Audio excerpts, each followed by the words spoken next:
Hello, this is Tech Dive AV Club, and we're going to be looking at Movie Studio 16 Platinum, and this is a full look. We're going to take a look at all the features and the tracks and the video and audio and effects, and we're not going to be able to touch every button, but we're going to take a full, more holistic view on what this software is and what you can do with it. So I think one of the biggest misunderstandings about Movie Studio is that it's like for baby editors, and that's because it's very simple to use and very easy to use.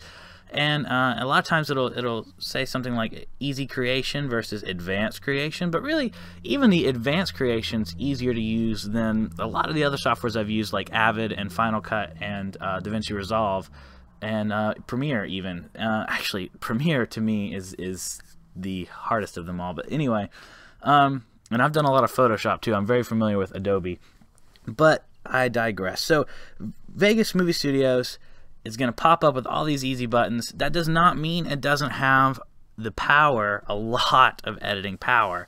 It's just simple to use. And so don't mistake that, being simple to use with not being robust. This is really just a quick way to get into it without having to do a lot of project selection and look through complicated settings, especially if you're newer to it.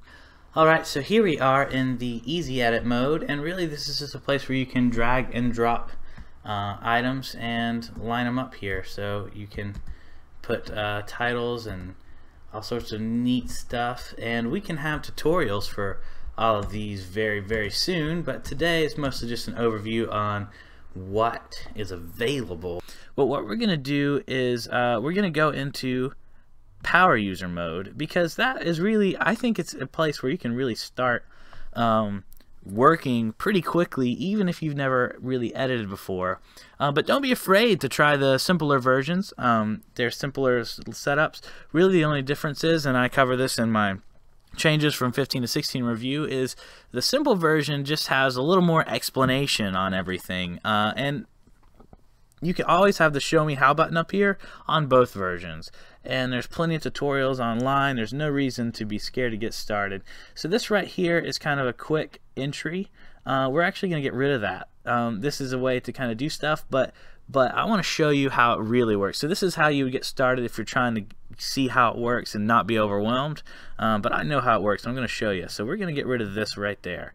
So the first thing you'll notice is that Vegas has a very customizable overlay here. You can slide, whoopsie, you can slide this down, slide this up, you can slide this over, you can scroll through your tracks, you can look at your audio, you can choose what kind of tabs you have open. Oh, sorry, it's wanting me to sign into NewBlue. There, that has a place with extra extensions for Vegas. So and when I say Vegas, the Vegas creative softwares, there's Vegas Pro, and then Movie Studio is just a little brother. It's just got some of the pro features missing. So that may be your first question. Why is it called Movie Studios?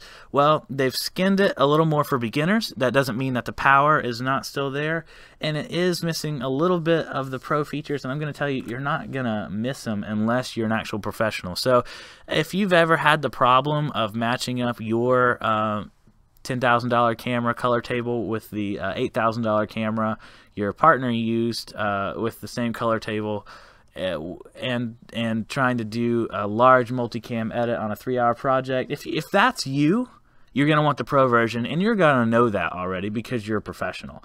But if that's not you, if you're just trying to edit videos, and honestly, you can edit videos for money with this. I have edited plenty of videos for money with Movie Studio 16.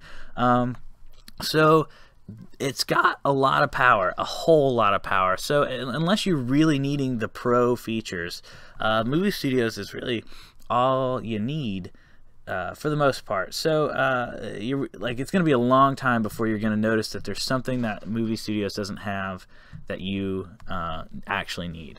So let's take a look at how this all works. With this customizability, if you go to the View tab, you can change and look at different window layouts. You can organize the layouts, create a new default layout, like by saving the layout as or whatever. So when you really get a way you like, you can make your own layout. If you ever get it all messed up, you can click default layout here. We'll do that in a second. The add text and titles layout, It's going to kind of set it up to where you can really add text and titles really quickly. The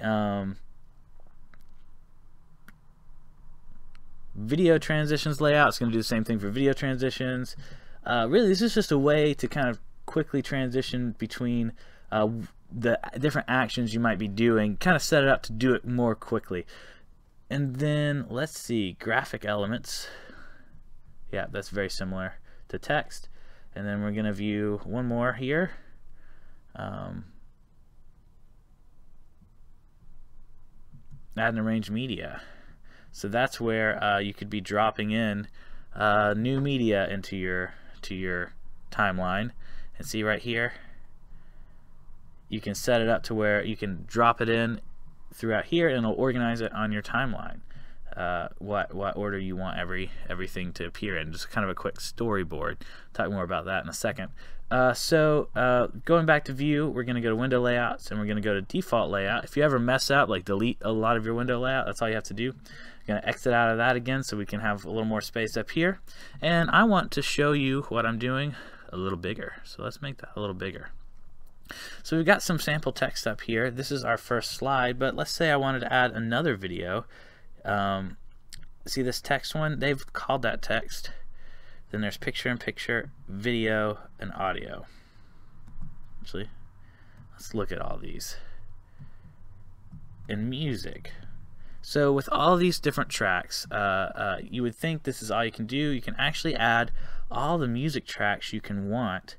And unlike some of the other simpler softwares, inserting an audio track, you can insert it anywhere, you can rearrange them anywhere, and this music is just a suggestion. You can call this the second audio track, and then boom, now it's called the second audio. You can name it whatever you want for your project. That's part of the customizability of all this. And while we're looking here at the tracks, you can see that there's one called picture-in-picture. This one comes preloaded with an effect, and this effect is the picture-in-picture effect. Alright, so while we're looking at these, ignore this picture-in-picture one. We're going to come back to that. Instead, I want to show you what it looks like to drop a video. So first we're going to go to Project Media.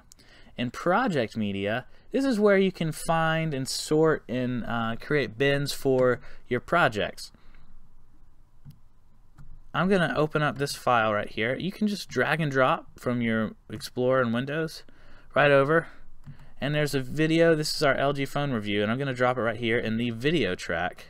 And it's going to say, do you want to set up your project video to match media, video settings to match this media? I'm going to say yes. I don't usually check always, because sometimes the first thing I add isn't going to be the base media. But I'm always going to say yes if the majority of what I'm editing is this file type, is this codec, then I'm going to say yes. And so it's all this one camera, so I'm going to say yes right here. So this is my phone review. You can see right here it looks a little blurry. Why does it look blurry in the preview? Well, you can come up to the preview window and actually select how crisp it's going to look. And why would you do that? Well, so that's to help you edit high resolution footage on what might not be the best computer. Especially if you're buying a consumer edition, you probably don't have a dedicated professional editing computer. If you have a gaming computer, you've got something that's more akin to what you're looking for an editing computer. But you might not have something that's designed to be an editing computer. And so if you don't, then you can actually decompose your footage and be able to watch it. Not making people buy proprietary. So let me mute this right here. You can watch it in a decomposed way. That way it won't slow your computer down. What we're going to do is actually, this one I know it can handle good pretty well, so we're going to go back to good. But don't be concerned if your video looks blurry up here. That's not anything to do with the quality of the project you're going to produce. That's just so you can watch it as you go and render the effects as you go and see what you're doing in a way that's not going to kill your computer. Because believe it or not, video is pretty heavy on computers, and it's hard for it to do that heavy lifting while you're editing and rendering and everything else. The Explorer tab, so that's the Project Media tab. It's just mostly a drag and drop tab to store everything. In the Explorer tab here, we have everything, all your files, and you can do pretty much what you can do with the project media, like to drag and drop into the project media. You can pull things, import things into your project. I'm actually going to get rid of this one because I like to drag and drop to the project media window. It's up to you though. If you want to import from your videos here, then you can do that, but I don't, so I'm going to get rid of that. So now I have one less thing up there, and that's part of the customizability of the software. So here you're going to notice it's a little different than previous versions. If you're used to the previous versions, I talk about that difference in what's new, but all the effects and everything are still here. This is the transitions, this is the effects, and this is the media generators.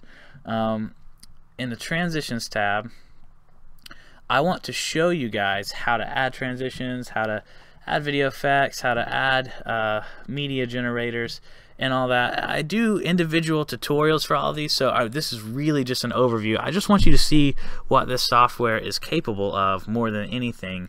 So the actual like full explanation of everything will be on those tutorials, which the majority of the basic ones should be uploaded at the time of this video. So, and we got more coming out constantly. Also for Pro 2 and the Pro tutorials look very similar to these tutorials, so if you can see a Pro tutorial, it's probably going to work in Movie Studios, and if you see a Movie Studios tutorial, it's probably going to work in Pro. Pretty interchangeable really. So here we go, looking at this phone review. First I want to show you how simple it is to move everything from different project lines. So these are what's called tracks. These tracks, these lines, these rows are how you're going to organize your video. You can, I'm going to go to media generators because it's just got a lot of cool stuff like solid colors, and I'm going to drop that in here. If I want white to come in here,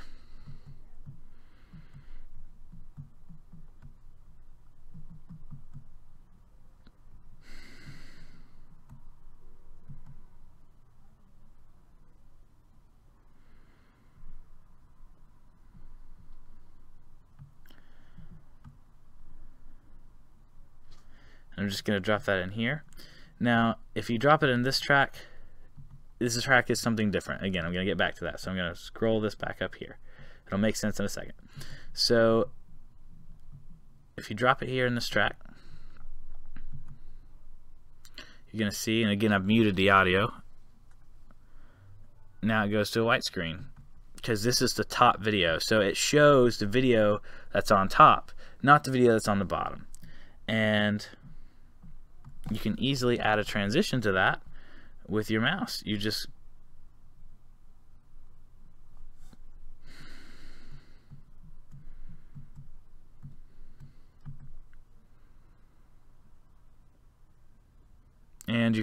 add a transition to that with your mouse, like so, and that's a fade in. So let's see. Let's say I want it to fade in later and shorten it, then I could just grab it and create this trim event.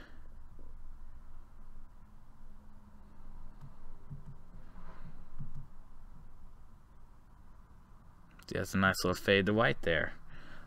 If you want this fade to be a different kind of fade, you can right click on it and check out a different kind of fade. This is a slower fade that's a little more dramatic. It's slower at first and then longer. You get a lot of fade types here.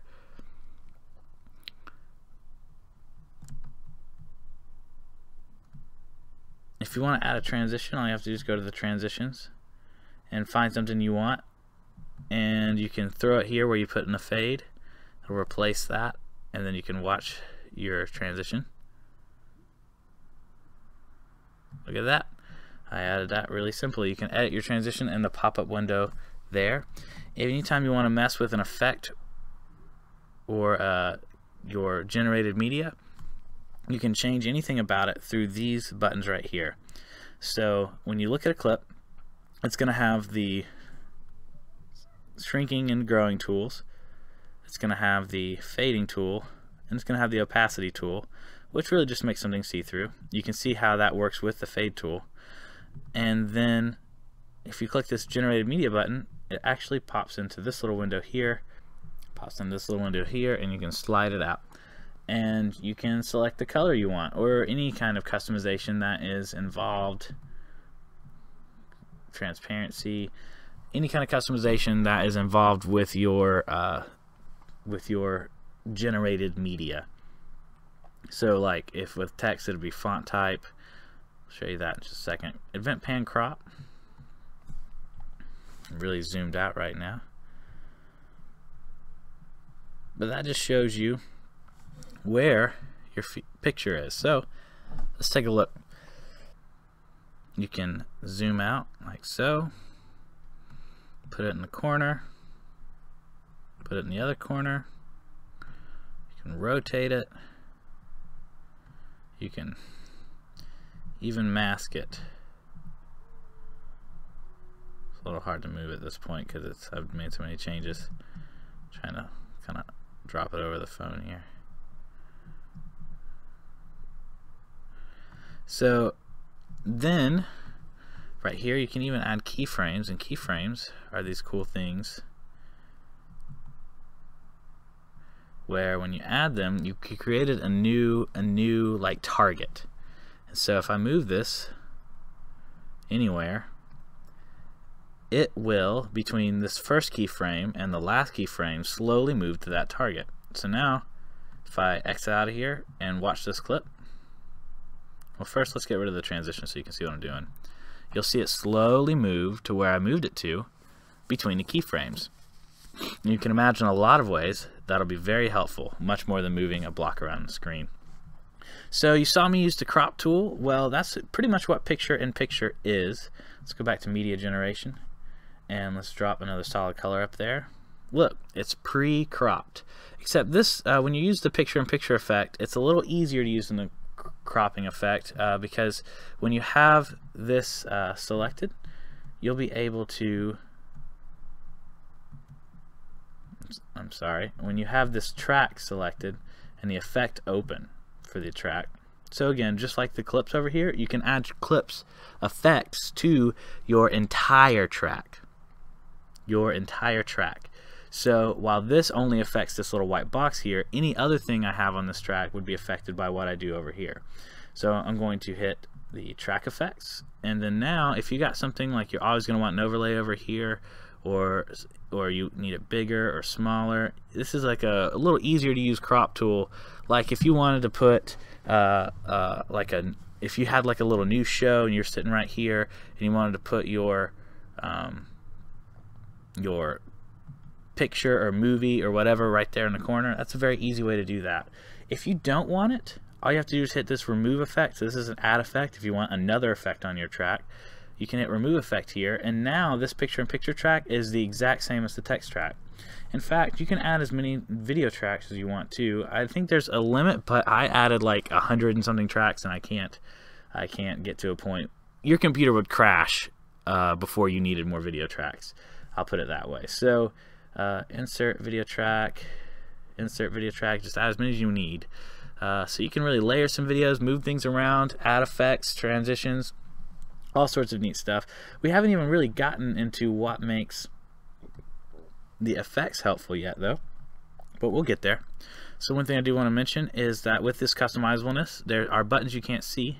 If you're ever looking for a button and you can't see it right here or right on the clip, then it might be either on a right click, or it might be, again I'm just dragging and dropping when I move stuff around, it might be either right here, or it might be in a right click. And so right click has context specific menus. There's all sorts of wonderful things you can do with a right click. You can right click here and find all sorts of great things. Right click here, find all sorts of great things. You can right click here, find all sorts of great things like reversing a clip. And when you right click on audio, it actually gives you different options. It gives you audio options. So I can add an audio effect, right? So one thing I would like to mention is when I show you the video effects, you're going to see all the different video effects up here in a window. You don't see the audio effects in the same window. The audio effects you'll have to add non-visually, which it makes sense because the audio effects are not visual. You can't really see anything but the lines there. So adding the audio effect, you get a whole host of audio effects. Now this is one thing that sets Vegas apart from a lot of other programs in movie studios as well. When I say Vegas, I really just mean pro or movie studios. It's either one. This is what sets them apart. If you have a whole lot of audio manipulation here. You have track EQ, volume, graphic EQ. You can add all sorts of things. Distortion, like if you're working on guitar tracks, you can add vibrato. You can add reverb. This is going to get messy. I see all these things I'm adding. I'm adding all these things to the audio track, and we can edit each one of these. You can EQ it. You can like change the volume. You can add a compressor. All sorts of cool things that really help you get the most out of the audio that you have. Oh, I added a lot of compressors. That's okay. So over here, it creates this little pop-out window, and I can do the EQs. I can do vibrato. I can add more or less vibrato, reverb. You can decide, like, if you want to sound like it's in a rich hall or a live ambient space. And distortion, you can create your distortion. All sorts of neat stuff that again, all this stuff will have to have its own tutorial. This is just a broad overview of the software. So with all these audio effects, you have a lot of options. Again, I'm just going to go remove, and remove. Now all the audio effects aren't there. If I had hit OK, they would have added, and they would all have been live rendered. And if I want to change the, like I just muted the track here, you can also mute video tracks to where you can't see them anymore. Or solo track, meaning it's the only track you can see, and that means the same thing for audio. Mute just means you can't see it or hear it, and solo means it's the only thing you're going to see and hear. Whoopsie. We're working on a website, if you don't know.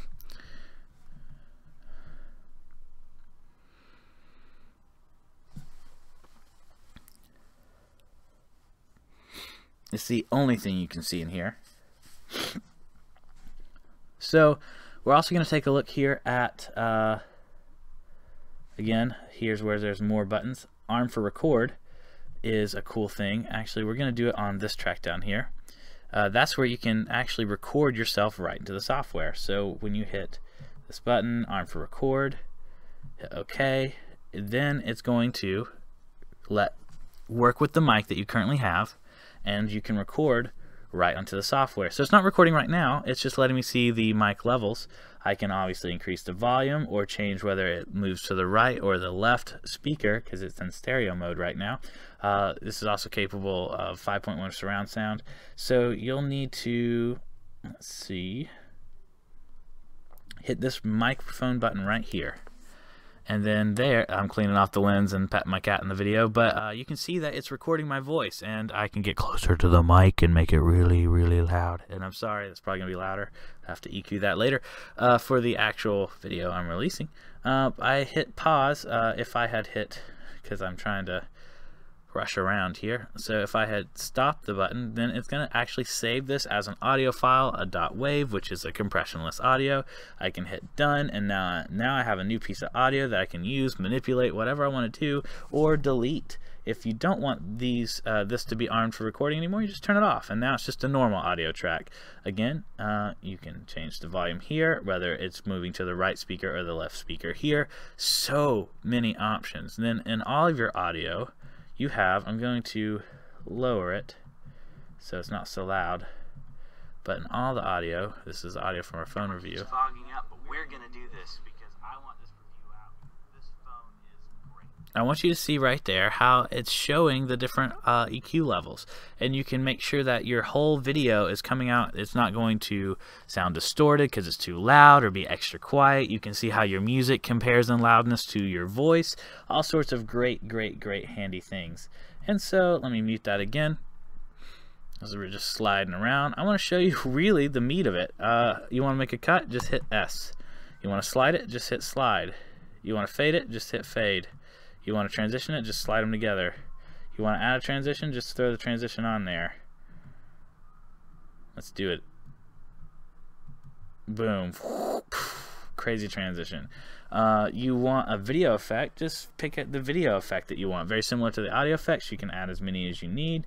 You can do crop film effects. Oh man, let's just look at them, because this is really big. 360 stabilization and Baitzer masking is where you like track text on it. That we're gonna have a whole tutorial about this one. That's just a whole fun bear to do, but it's very powerful. Add noise, simply we'll just make it look like noise. 360 stabilization is stabilizing 360 footage, so that is pretty amazing there. Black and white, I'm gonna make this look black and white. Suddenly the color's gone. Gonna get rid of that effect again. Black restore will actually make your blacks blacker. You can't really see it right now because our blacks look pretty good, so this effect's not gonna really show a whole lot. But if you have like very faded out blacks, it's a great way to get more black back. Border, simply we'll just add a border to your video, and then you can increase the size of that border, the color of that border. You know, just a quick way to get a kind of border effect here. You can make it solid, beveled, and blurred, which is kind of a vignette effect, but it's not quite because it's a square. There's actually several ways you can do this in Vegas. Brightness and contrast is very handy because, just like photos, with video you often want to change your brightness or contrast. Again, tutorials. There's so many tutorials to do. So many tutorials I already have up, but I just want to again just give you a broad overview of the software. So broadcast colors is a way that, again, like I said, you can make money with this software. If you're sending your video to a place other than YouTube, like some place that's not going to have that's going to be going over cable or something, you're going to a lot of different screens. Actually, this is good for YouTube too. Really, any place where you're broadcasting, you're going to go to a lot of different screens besides your own. And there's a lot of color values which are not very safe because they might display as an odd color, make everything look green, make everything look a little red, something like that. They might really kind of affect it. It was much more of a thing back when tube TVs were big, but it's still something to keep in mind. You can kind of mute your colors just a little bit by putting some broadcast colors safety on there. You can really customize how that works, and that's something to worry about if you're a professional. For sure, you can do lenient, conservative. Just go ahead and get these color values. Now you're gonna see it doesn't make a lot of actually major color changes. Some minor color changes, but not really major color changes. What that does is really just put it in a place where it just takes the sharpest of sharpest color value weirdnesses and gets rid of them. And so it's a great thing to add on if you're unsure how it's going to look on a bunch of different monitors. Bump map is just that. It shows you kind of the texture of the shot here. It kind of creates a texture for it. Would be great for something not this video. Maybe if you have like a kind of animation effect and you want it to be a little more texturified, you just throw that on there. Color blend is really just blending different colors. Chroma blur is where you blur the coloring of the. Ooh, you can even animate your. Whenever it says animate, that means you can add keyframes to it, which is what we did earlier. Medium blur. You can't see it super well because we're not in. There we go. See the blurriness? I'm gonna get rid of that blur though. That was kind of blurring our colors together. There's reasons to do that, not for this video though. Chroma keyer, you may consider this green screening, but that is chroma key. This is not a green screen video, so like if I try to get rid of something like crazy, like the color of my shirt, see it's gonna do weird stuff because this is not set up for green screening. But I do have a green screen tutorial already out for Movie Studios 15. Actually, no, it's for Pro 16, but it's going to be the same steps for Movie Studios 2. And in fact, I'm going to do another one for Movie Studios in particular, but really if you're in a rush and I don't have it out already, just go ahead and check out the Pro one. Like I said, it's going to be the same thing. Color balance, like I said, you can really make money with this software. You can really change if you've got too much greens, blues, or whatever. just like photo editing with video, you're going to have to kind of find the right white balance. This one's already been white balance, so it's not something good to add. Color corrector is much more specific. You actually get the color wheels. This is a lot of things, and you see in like the Premiere videos where they're like, oh, Premiere's so great, it's so professional. You'll see people messing with color wheels. Lots of softwares have color wheels, including Vegas. You can do anything you want with them. Great stuff. Color corrector secondary is just another where you're more fine-tuning. Color corrector, a different style, but it will do the same thing. Color curves is another style of color correcting, where if you can use this graph here to affect your colors. This is something you would use if you're really knowledgeable about what's going on. Again, like I said, this software has so many. Let me get rid of some of those effects. Geez, this software has so many different things you can add. Color matching is how you would match this with like if you would want this to look more like the color values of a different shot somewhere else, you can match that up. Again, that's so cool and so powerful in a entry-level software. Like, that's just crazy that this even has it. A lot of people compare this to Movie Maker, like it's like the Movie Maker alternative. Movie Maker doesn't even have the 1/10 of what this thing can do. I can't even explain. So convolution kernel, I actually don't know. I've never used this one. Interesting. And it does something like that.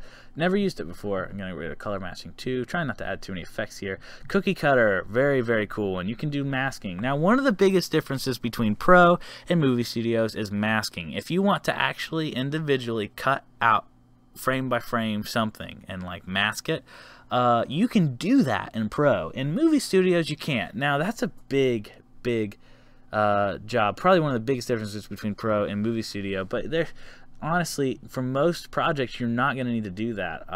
But with Cookie Cutter, you can do some basic masking. Like, let's say you just want to cut out part of your shot.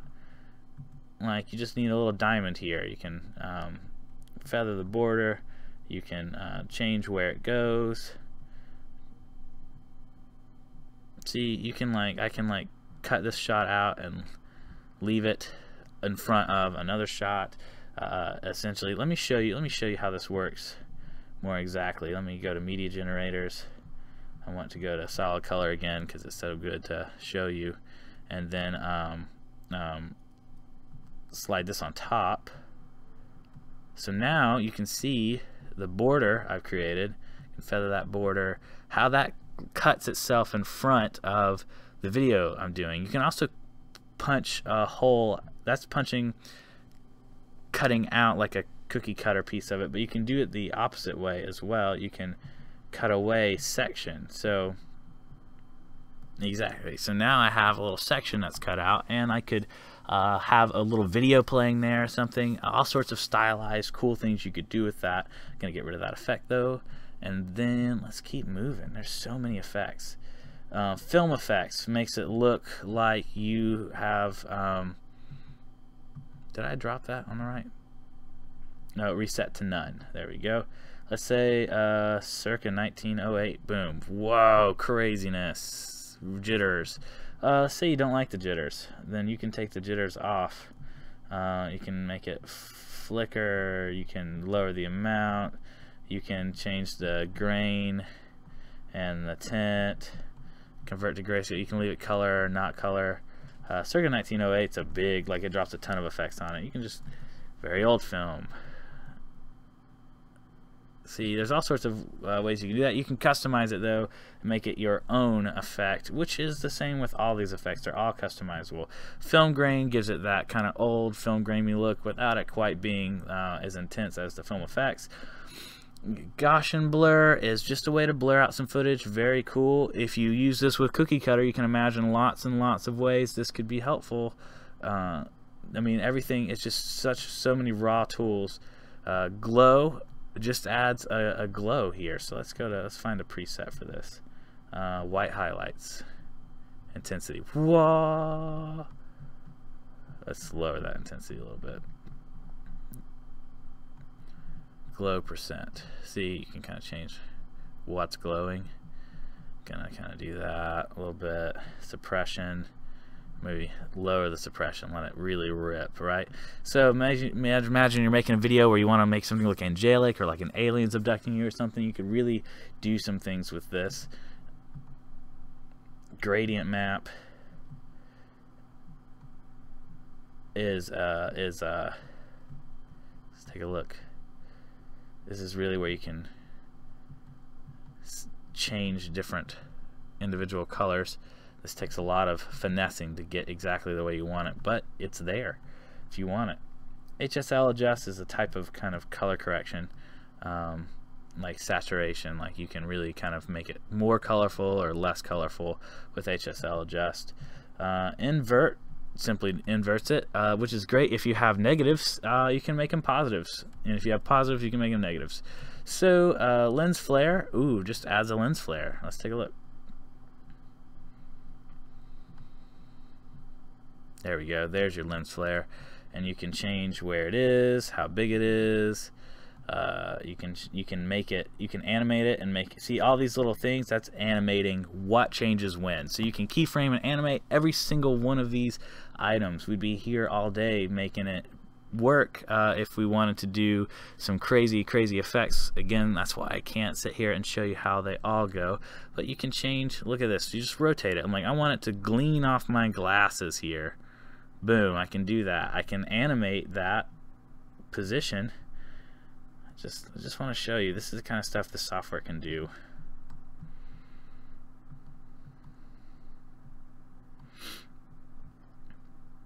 I'm gonna click add keyframe. Gotta see it first.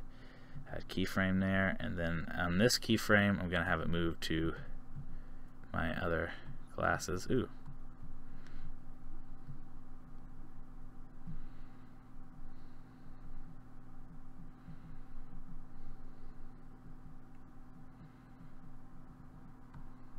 Now we give it a little bit of motion. Let's see.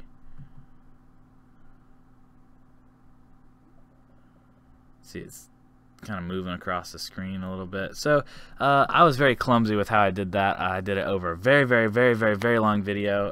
So it's over here. It will be moved somewhat. So there's a ton of customization you can do with that. Again, like I said, you gotta spend some time on it to do it right. But that with anything, any good product, that's what you're gonna do. So levels is my bread and butter. This is how you this one's already been leveled, but it's how you would darken your darks, brighten your brights, flatten your already darks, or darken your already brights. Now I'm making it look like garbage, but you can make garbage stuff look good and good stuff look like garbage. Very helpful. Levels is where I use levels probably every single time I edit something. It's really what makes this so usable of a software that beginners aren't troubled with this extra stuff, but they can easily access it as soon as they decide that's something they want to learn.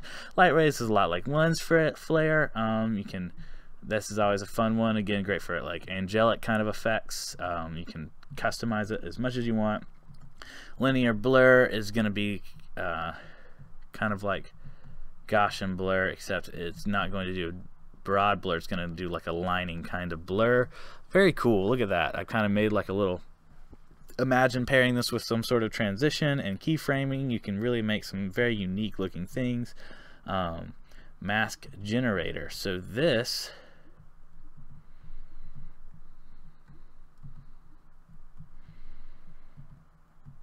is more about, mask generator is something that's going to be very difficult to get into in this one.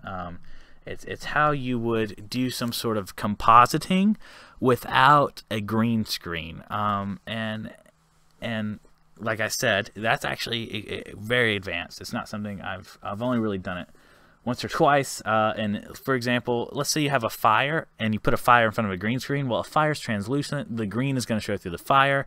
If you color the green out of the fire, you're going to have a weird colored green screen. It's very difficult to get green screen fire, and you have to cut most of the fire out if you're going to use green screen fire.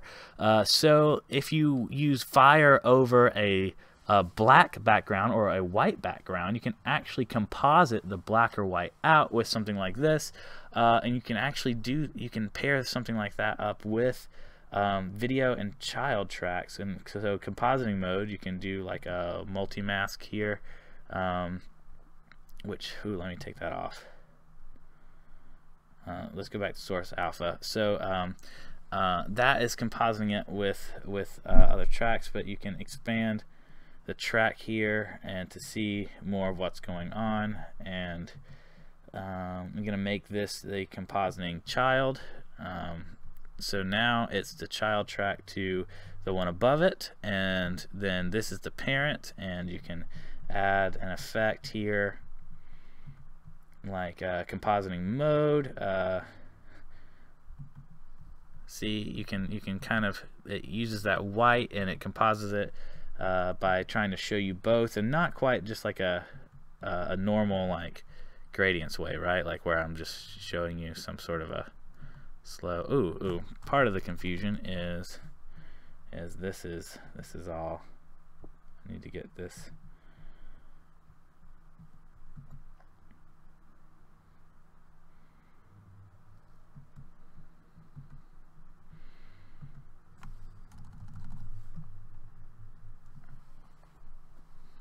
That's track motion. That's where you can crop a movie, your entire track, throughout the entire of your project.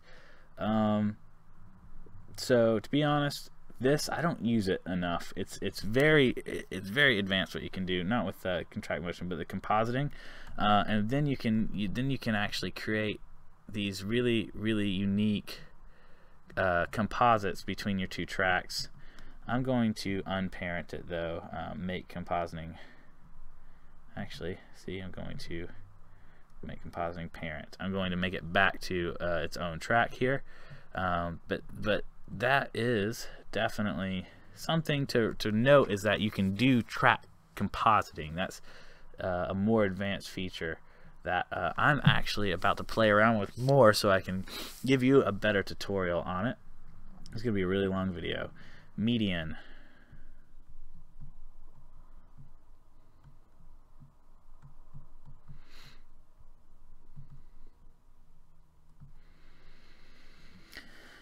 Min, max, mirror, newsprint. Newsprint is cool. You can make it look like a newspaper. Ooh. Let me get some of these off. So median, mask generator. So quick blur off. Let's look at newsprint here. So newsprint. You can make it look like a newspaper print or a comic book or something cool like that. So quick blur, pixelate, just makes it look like pixels.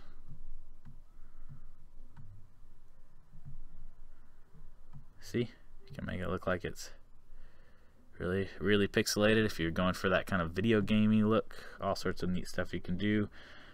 Quick blur, radio blur, radiate pixel, saturation adjust, that's just making it black and white or extra color. Sepia, which is similar to film effect, it's going to kind of make it that washed out gray and yellow look. Scene rotation, it's just an easier way to kind of rotate the video. There's threshold, which changes how much is let. It changes how much will be drop through the video. See,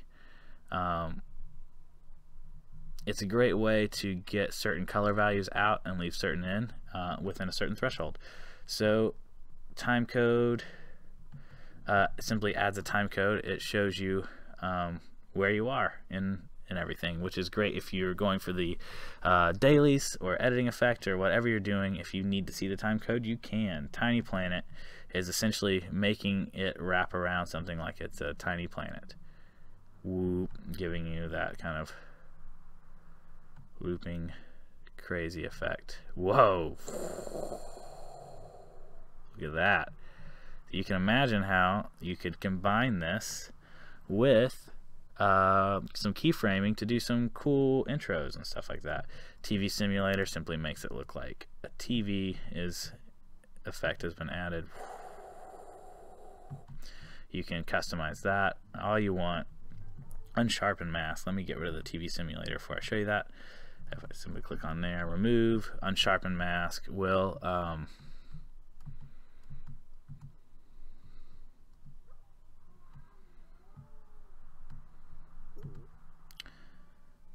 going to edit that one out. Video stabilization. In video stabilization, that's another way to just do some standard stabilization as opposed to 360. Vignette adds a vignette. Like I said, you can do a cookie cutter. You can do that with all sorts of neat things. Wave is a way you can add. Let's look at a preset here. Add like waves to something. You can imagine how this would help you achieve some sort of a water effect, or all sorts of ways you can do some graphic designing with it, with intros and stuff like that. So there's so many creative ways you can apply this stuff.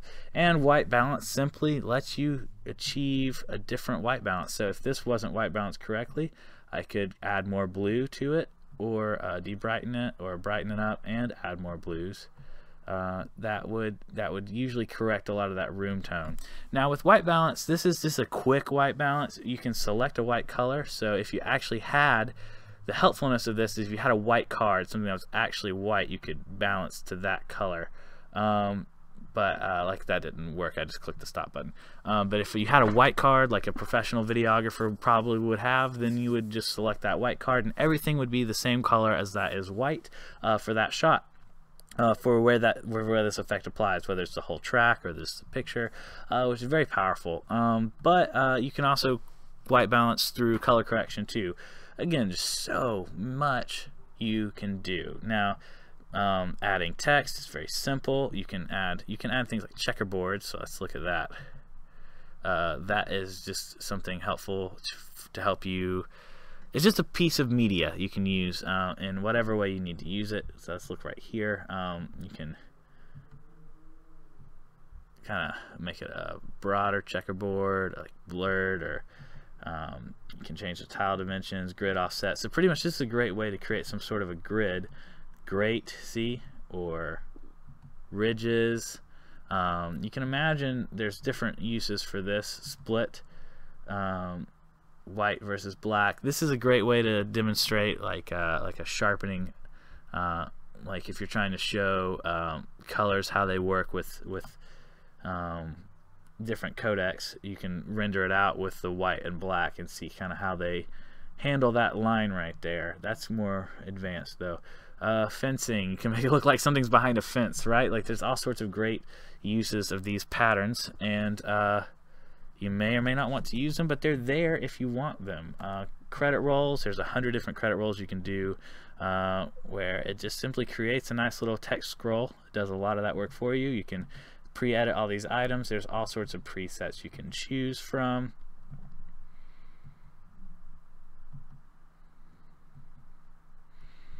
Backward scrolling one, see? All sorts of crazy effects, but you can customize them all down to the colors and how long it's going to scroll for, and how many items you have on it, and all that stuff. Noise texture is cool. Again, it's mostly for intros and stuff like that. You can or when I say intros, I mean things where you're making composites, or you're trying to do some sort of video styled graphic design, which is why I say intros, but really that can happen anywhere for any reason. Blood cells is a cool one. You can kind of animate it, make it look like the blood cells are kind of pumping. You know, there's all sorts of I've used blood cells before. All sorts of cool uses for these marble. You can kind of put text on this, make it move around, all sorts of cool stuff.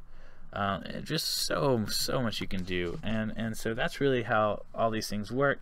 Test pattern is obviously just a test pattern you can use, and you have different ones. So this is a way to see kind of how your videos and colors and everything are going to line up with some standard color bars like SMPTE or PAL, things like that. So you can kind of know what to expect with your project here. So then and I've got this all messed up. I've been adding and moving so much stuff all willy-nilly. Text and titles is one of the big ones. Obviously you can add text. Boom, there's text. You can move it around. You can change the font. Any font installed to your computer can become that text. So let's see. That's the text right there. Change font. You can change the size by simply just changing the size here. You can add different pre-effects, so like earthquake will make it like shake around. That's a preset, so I just changed a whole lot, like the font and everything. But you can customize the font. Look, now the words are shaking. How very, very, very, very cool. All these presets have something different. They do, like slide comes in a slow slide in. See, slides across the screen. All sorts of cool presets, and you can create your own too, because if you scroll down here, you can change the color, the scale, the location, the anchor point, and the outline, and they all have animations, which means you can keyframe all of those to make them move, slide, change color, or anything you want to do. So that gives you full power over your text, while you don't necessarily... Other softwares, I've seen them do stuff like where they give you the full power and you have to make all these decisions out of the gate. Vegas makes the decisions on the back end. So you come in and you drop something, you have text, you can decide where to put it. Those decisions, you're always going to need text, you're always going to need a font, you're always going to need a size, you're always going to need to decide where to put it. You can do all that very, very, very, very quickly. While with other softwares, you would end up having to do something like having to move... do something like you have to pick the exact pixel location, or you wouldn't just be able to kind of slide it where you want it. You'd have to go through and paragraph it out right and everything. Like it just has a whole lot to do, because it's making you make all those decisions up front, and really you just need to make those decisions as you go. You can go deeper and deeper and deeper and make more and more decisions if you want, but if you just want a text right there, that's all you have to do. And now you just say boom. Now your video will say boom right there. It'll just go tech dive. Boom. There it is. You couldn't see it earlier because it was white on white. There's all sorts of ways to fix that down here. You can change the rate of your footage by scrubbing through. So like I have a bunch of lack of motion here now because of that, but I'm going to slide in, slide down. See, I'm reversing it. You can make it go real slow, really, really, really, really fast. That's a way to scrub through your video. You can also set a rate where if you want it to constantly play at 2 or 3 times rate. So if you're watching a whole bunch of video and you don't want to edit and just watch it slowly go, you can just listen to it fast. It'll play the audio that fast too. However, it won't render out at that rate. If you want to speed up or slow down footage, it's a very, very, very, very easy way to do that. So this is just a playback rate for the editor. If you want to speed up footage, let's hit S and S, and then where I'm gonna just trim the event, right? That's how you trim an event. You just grab this tool right here. This is the normal edit tool. Again, we're gonna go through this bottom. The last thing we're gonna do is go through this bottom set of stuff, and then we're done. I'm gonna hit the control button. Look at that. Now suddenly it turns into time stretch. Now I've shortened the video, meaning it is faster. And then now I can do it again. I can lengthen the video and essentially just make it slower. We're now moving in slow motion. You can do that with the audio too. However, it will keep the audio the same pitch with the different audio effects. And I didn't go through every single audio effect because that would just, this video is already too long. With the audio effects, you can do a pitch shift and give it that effect like it moves faster. And again, I have a tutorial on that if you want to have that speed up audio effect going. So there's so much you can do. Look down here, you got your pause and your play and your start at the beginning of your loop back, which is right here. You can kind of make a looping section that'll loop, and so you can watch the same section over and over again. This is your selection tool pretty much, whether it's what you're going to loop or what you're going to render out. We're going to talk about render settings too. You can start at the beginning. You can play at a certain point. You can pause the video. You can select a certain amount of video. You can pre-render that video. You can create markers to leave yourself notes, so that way you or someone else you're editing with can do it. You can actually export the project as a generic project, and someone can open it up in another type of editing tool like Premiere. You can, a lot of stuff we've done already is up here in these tools. You can customize all these options for exactly what your video does and how much RAM it uses, and if it uses your graphics card or not to do stuff. You you just really get a lot of power. You can change the color of all these different tabs and slides. You can, let's go back down here. You can go through frame by frame of the video. You can zoom in with this plus and minus, which you can also do with your scroll wheel. Well, that's actually, sorry, that's making your tracks bigger or smaller. You can zoom in with this plus or minus. We'll let you zoom in and see the more frames, or if you want to see less frames, you can zoom back out. You can, your normal edit tool, you can change that up, and if you're doing a lot of cutting, doing a lot of the same thing where you don't want to finesse where your mouse is on the clip, like, you know, see how I have to like figure out where it's going to be. If I'm doing a lot of the same thing and I don't want to keep finessing with it, I can pick if I'm going to time stretch, slide, slip, shuffle, all sorts of different types of cuts. But the normal edit tool lets you do all of them at once, and which is usually what I rarely switch off of that unless I'm doing the exact same thing over and over again. The group envelope tool is how to kind of move things around. And like they're in an envelope, move things around together. I don't use that very often, but I have used it before. Zoom in to magnify an area of the timeline. You can select an area of the timeline to figure out how many clips are going to apply. So like I want everything right here to apply, or everything right here to apply. This is your drag and drop select tool. Going to go back to normal edit. Anything highlighted yellow has been selected. You've got trim from the start, trim from the end. These are some quick tools to get to see, like, so let's say I know that I don't want anything right here up to this point. I can hit this button, boom, it's all deleted. I'm gonna hit Control Z, that brings it right back. Control S will save the project. It wants me to save it as untitled. I'm not gonna save it because this is garbage, because I'm just throwing a bunch of stuff out here so I can tell you all about everything the software can do. This locks things together, so if you want to separate your audio and video, you can do that by unlocking them, and then boom, your video and audio that has been recorded together and imported together will now move separately. So I'm sorry, this will. So that locks your envelopes together, things you've created that you want to move together. Normally that'll lock and unlock your envelopes, but this will lock and unlock your videos. So see, I can move it, and now it's off sync. I can sync or off sync stuff with the audio with this tool. So anything that you've paired together that you created a group in, which you can do by simply right clicking or selecting multiple things. Select, select, select. I just held Control and clicked on them. Now I've selected multiple things. You can right click it and say group, or you can just hit the G key. So select, select, select. Now I hit the G key, and now all these things are grouped together. I think I've accidentally copied and pasted it. Yeah, I did. I copied and pasted it over it too, which is copying and pasting footage. You can actually copy and paste the attributes from one footage to another. So if you want to do the same kinds of cuts and crops and effects to one, you can just right click, copy something, right click, paste it, and hit event paste attributes to that. There's so much you can do. Auto, ooh, this is cool. So I want to move this right here, right? But I want everything behind it to change. You can do an auto ripple. Now everything on the track will change. Now I can hit this arrow and do all affected tracks, marks, and regions. Suddenly everything behind it moves. And so I can move everything up and down together. So if I'm editing and I screw up at the beginning of the project, I can not have to worry about the rest of it. I can just move it, and everything behind it will move with it, so I don't screw up the entire project. Probably my favorite thing about Vegas, and it's the last thing I talked about. So if you got a project and you got to make movie, this is something that you're going to use if you are somebody who's just looking to do this one kind of workflow over and over again.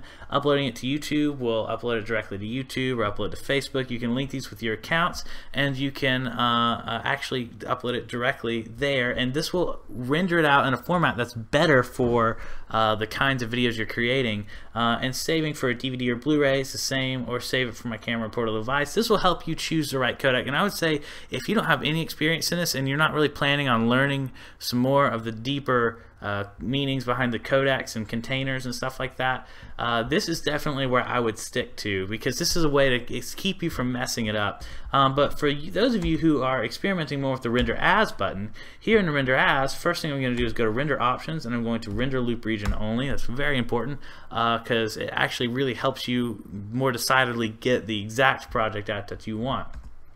and I'm going to quickly go through some of these formats and templates. So when it says format here, these are image sequence, a bump, which would be like a bump map or a JPEG or a PNG or a TIFF, and you can render out your project as a whole bunch of pictures, which there's a lot of very useful things you can do with that. A TIFF, for example, so two quick things that are very helpful. A TIFF is an uncompressed photo, so if you're trying to import something into Photoshop and you want to edit over every frame or something like that, I would highly recommend a TIFF. However, if you need a whole bunch of pictures for a website, a PNG might be better. A video game, you might need BMPs, but that would be really complex. You would probably know more what you're doing than I would if you're in that kind of situation.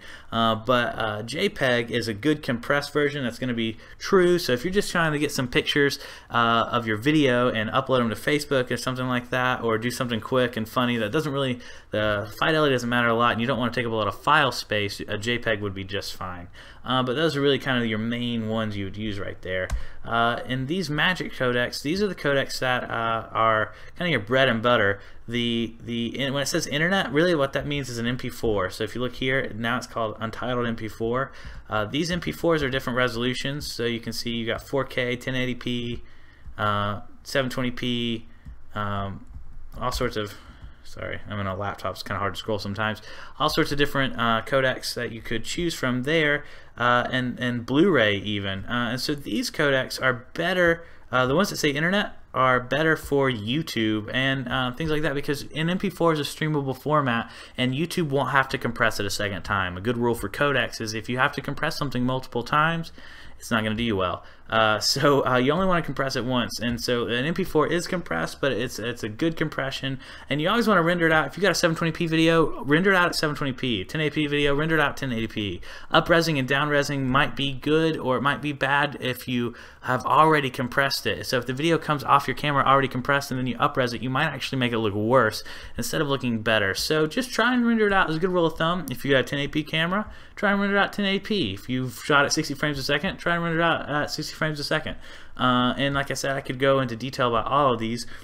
For Blu-ray, you would only be using a Blu-ray format if you're Blu-ray video stream. If something you're uploading it to asks you for that format, or you're creating a Blu-ray for disc.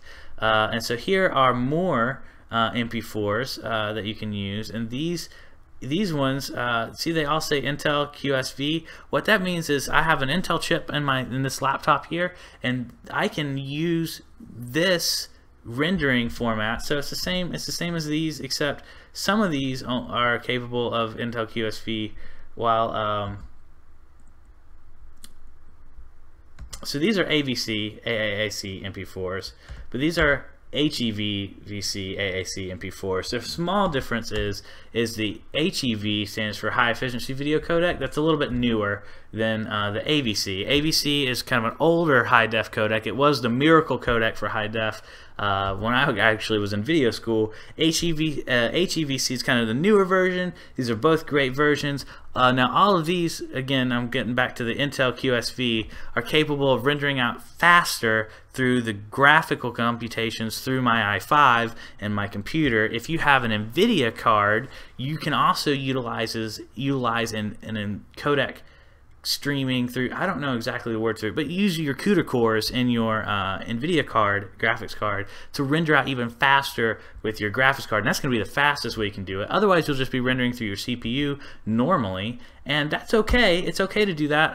It's going to be fine. I use it all the time because I actually have an AMD machine on my main computer. This is my laptop, but when I edit on my main computer, I can't use any of those functions, and I can still render out fine with a good processor. So don't feel like if you can't use this software if you don't have Intel or NVIDIA. You totally can. You just can't use some of its faster rendering features. So here we have main concept MPEG 2. This is really kind of the bread and butter of days of old. This is great for DVDs. You notice it says DVDs a lot right here. These specifically will go straight to Vegas's sister software, DVD Architect. You're going to want to render in a DVD Architect format if you're creating a DVD with DVD Architect, because you'll have to compress a video to get it to fit on a DVD, and this will compress it in a way that DVD Architect will like, while other while other compressions might not be so good.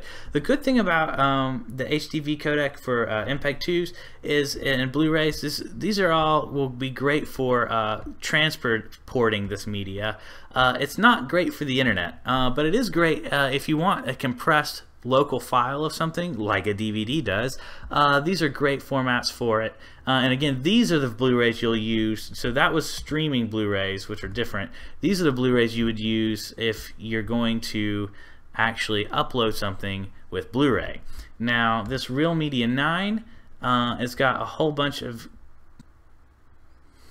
Now, this Real Media 9 is I've never used it, and I can tell you it's for like video. It's like for back when the internet was crappy, and you needed to create videos that were streamable over very, very small connections. I would imagine there's still uses for this, but I've actually not had to use it.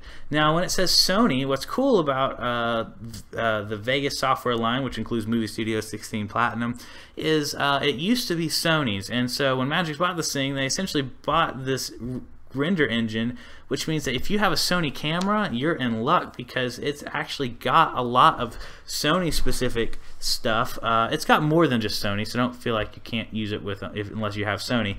But the Sony stuff it's really rich with, because it used to be a Sony software, and this is Sony's AVC HD. Like I said, that used to be the superhero of the video codecs, and so a lot of times if you had a DV camera that recorded in HD, it would record in 1080 60i or something like that, and you could render out compressionless with these softwares. You would only render out with these if you got a camera that records in these. You would want to render with these, so that way, see all this memory stick and stuff. These are like camera formats, and you would want to render out as these to do some sort of compressionless format for archiving, but that's not necessarily something that you would publish a media with. Now these are XAVC, and these is actually what my camera uses. So I have a FDR AX100, and it's a Sony camera, and it's very awesome, and it can shoot 4K footage. And so I actually, if I want to render out compressionless, I can render out in one of these codecs, and it'll be compressionless. Okay. With this video for Windows codec, you're gonna see NTF SC DV. These are kind of old traditional DV tape kind of codecs, and you're going to want to use these if you have an older camera.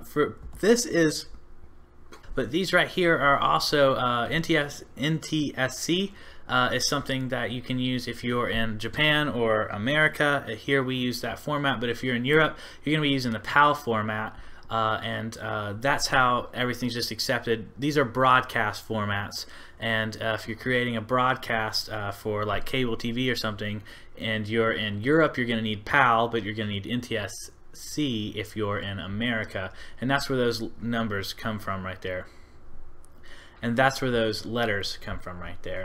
But this particularly is Windows Media Video, so these are things that you will use if you're going to embed media inside of a PowerPoint or something like that. And notice the WMV, these are definitely Windows Media capable, so when you render out in these, it's really about how big you want your video and how much resolution you have. That's what your options are here.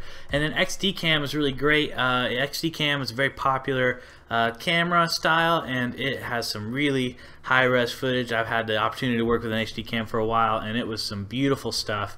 And these are different HD camera codecs that you could use to render out compressionless video and archive your HD camera footage. So that is rendering in Vegas. Notice, particularly Movie Studio 16 Platinum, notice that this is the folder you're going to be rendering your project to, and this is the name of your project. So you can always change it here to whatever name you want, and then when you hit render, it's going to start rendering your project. Now it says no template selected. That's because I didn't actually select a template. So I'm going to go up here and just select any one of these for me right now, and I'm going to hit render, and it's going to render my project pretty quickly right up here. And when it's done, I can say open in folder, and I can see the actual project as a video when I'm done.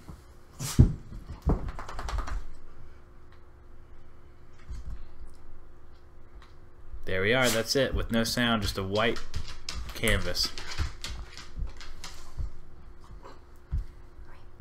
Oh, you can even just take a screenshot, like boom, now I have an image. Yes. Boom. Screenshot. Oh, you can't. It doesn't look like a screenshot because you put it under there. Let me drag this up. Boom. Now it's a screenshot. See? Like, it's just a picture. You can edit with pictures, cropping, transitions, so much stuff. So, but those renderings, you can render out pieces or the whole thing. You can render out large projects with this. So that is Movie Studios 16 Platinum. This has been a horribly long video because I decided I'm going to show a video showing everything Movie Studios 16 Platinum can do, which is a kind of a way to say I'm going to sit here for a couple hours. Oh, man, that was big. So I hope you appreciated it. If you watch this video to the end, you're a saint. Check out our website if you want to see everything TechDive does, and check out tutorials if you want to learn more about how the software actually works. Thanks for watching. If you want to purchase this software, please purchase it with our affiliates links below. The reason why we're affiliated is because we love it. We love the software, and I've been telling people about it for my whole life, and I'm still telling you about it today. I use the software with everything I do, and I suggest that you use it too. And if you want to help us out, you can buy it through our link. Thank you so much for watching. I'll see you next time.